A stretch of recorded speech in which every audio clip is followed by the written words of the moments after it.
يا صباح الخير. جيت لكم تاني من مطروح، وبوريكم مكان حلو قوي في مطروح. هو اسمه ممشى السعادة في شارع اسكندرية. الجو حلو قوي والمية هادية وصافية. شايفين لون السما والمية تحفة. مطروح طبعا جميلة جدا في الصيف، بس ما تخيلتش ان هي تبقى حلوة قوي كده في الشتاء. وتبقى المية صافية وجميلة جدا، لونها تحفة يا جماعة، مش قادرة اوصف لكم انا مستمتعة قد ايه. طبعا ممشى السعادة ده تم انشاؤه 2019. آه بصوا، في عمو اهو كمان قاعد بيصطاد.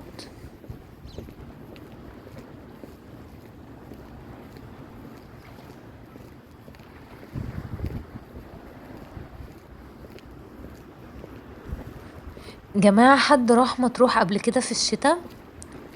قولولي كده تجربتكم، استمتعتوا ازاي وقضيتوا يوم ازاي، لان بجد البحر هايل هايل. بصوا انا مش قادره اوصف لكم انا منبهره قد ايه و يعني انا متخيلتش ان هي الميه تبقى هاديه كده. جماعه، انا من صغري جدا وانا بحب مطروح، ليا ذكريات كتير فيها، اكيد مش انا لوحدي، يعني كان معظم المصيف زمان كان بيبقى في مطروح. آم، فانا بحبها جدا وليا ذكريات كتير قوي حلوه فيها،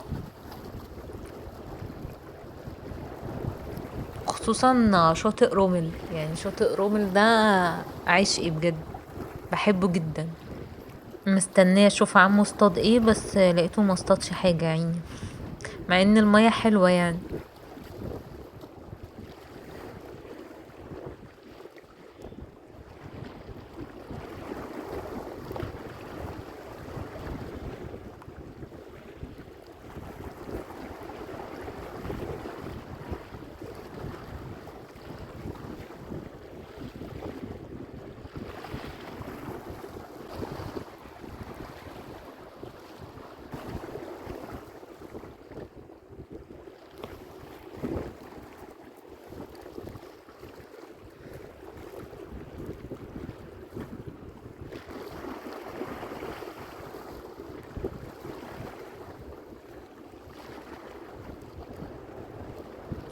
وبس كده خلص فيديو النهاردة، ويا رب تكونوا استمتعتوا بالفيديو زي ما انا استمتعت وانا بصوره لكم. لو عجبكم تنسوش تضغطوا لايك واشتراك وتفعلوا الجرس عشان يوصل لكم كل جديد. بحبكم جدا، وبجد شكرا جدا لمتابعتكم ودعمكم دايم ليا.